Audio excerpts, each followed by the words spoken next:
Islam terlahir, ada yang tahu? Islam terlahir karena Allah itu ada dengan sendirinya.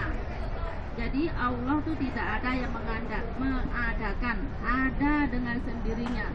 Jadi Islam adalah agama yang terawal dan yang terakhir. Tidak ada agama lain kecuali Islam di dunia ini. Ini sudah ditetapkan dalam Al-Quran. Agama yang benar adalah agama Islam. Jadi tidak ada namanya agama Ahmadiyah, agama Syiah, dan agama-agama yang lain ya. Jadi ini diingatkan untuk Al-Quran ya Bu. Iya. Biar benar-benar kuat hatinya itu. Jadi di Al-Quran sudah disebutkan adalah innad dina indallahil Islam. Sesungguhnya agama yang benar di sisi Allah adalah agama Islam. Dan tugas umat Islam adalah untuk apa? Hanya untuk beribadah, menyembah kepada Allah Subhanahu wa taala. Dan untuk selanjutnya di sini saya ditugaskan untuk memimpin istighosah. Istighosah artinya adalah memohon pertolongan kepada Allah. Memohon pertolongan hanya Allah yang bisa mengabulkan. Jadi kalau kita mohon pertolongan kepada Mbak Santi, mungkin hanya sekedar yang kita tahu aja ya. Kalau misalkan ada yang sakit, tentu saja Pak Dokter atau Bu Dokter yang mengobati, itu pertolongan sakral, gitu ya. Cuman perantara. Jadi mohon keyakinan yang mendekati syirik, mohon dibuang jauh-jauh. Misalkan kita mohon minta pertolongan pada dukun atau pada ustadzah. Ustazah, saya minta tolong karena saya dikejar-kejar orang atau saya dikejar-kejar hutang, ya. Ini semua solusinya hanya kepada Allah Subhanahu wa taala ya. Jadi jangan percaya sama Mbak Umi, jangan percaya sama Bu Sofi, juga jangan percaya sama Mbak Hana. Mereka semua hanya perantara, cuma menyampaikan kepada yang kuasa. Kalau kita merasa menjadi umat Allah, kenapa kita mesti perantara sama Mbak Umi atau Bu Sofi atau Mbak Hana? Kenapa nggak langsung aja minta kepada Allah? Takut kalau nggak diterima, begitu kan? Takut nggak bisa ngomong. Belajar sama Mbak Umi, sama Mbak Hana, gimana caranya bicara sama Allah, gimana caranya curhat sama Allah. Nah, mereka tahu, karena itu cuman perantara. Jadi kalau ada sesuatu, misalkan ada masalah sama majikannya jahat atau temannya jahat, kita otomatis kita nggak kan kita tolong sama agent kalau majikan gitu ya, itu cuma perantara. Tapi kalau kita nggak berdoa, mudahkan urusanku ya Allah melalui agent ini, insya Allah bisa juga. Tapi setiap kita punya masalah, itu langsung aja curhat sama Allah pertama. Begitu bangun melek matanya, langsung kita mengucapkan berdoa ya pada Allah. Kalau kita masih diberi kesempatan untuk bernafas, dan terima kasih diniatkan bahwa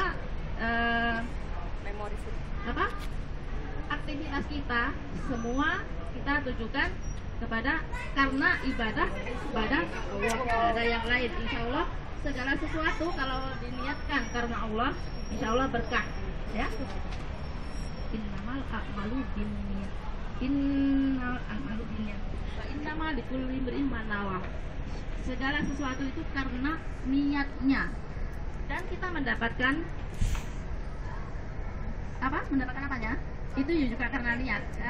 Kembalinya juga karena niat, gitu ya. Terus tugas kita sebagai umat Islam hanya untuk beribadah kepada Allah. Ya, salah satunya adalah sholat.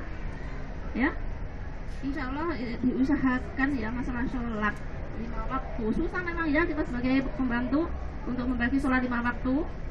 Nah kemarin diajarkan sama bapak siapa tuh yang di Songwan, untuk karena kita nggak punya waktu, nah, kita dibolehkan untuk menjamak dan mengkosor.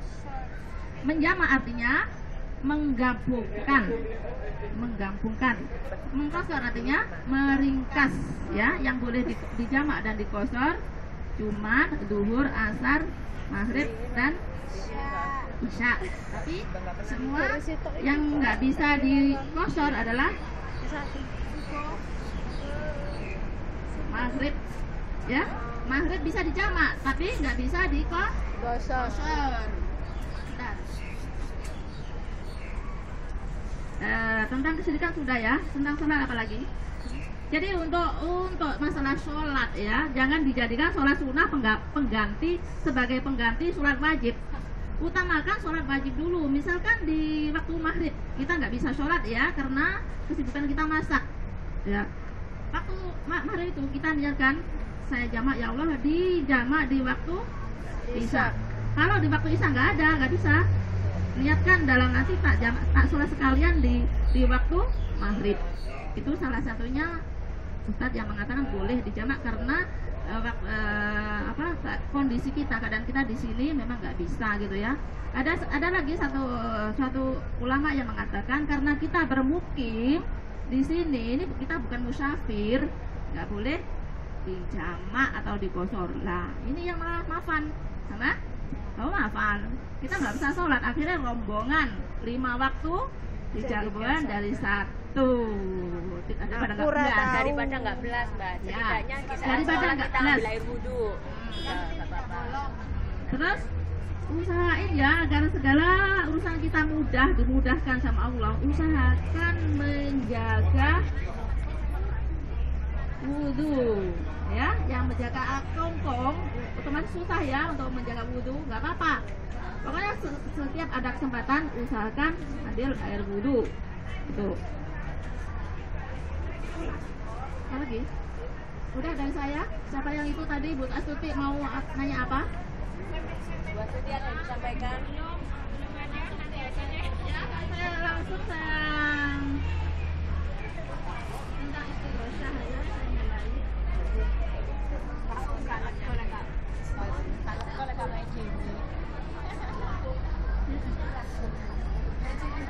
Monggo. Lagi Videonya diperbaiki ya. Ya, Kita mulai dengan istighosyah. Istighosyah. Sudah sampun semua? Sudah siap sampun semua?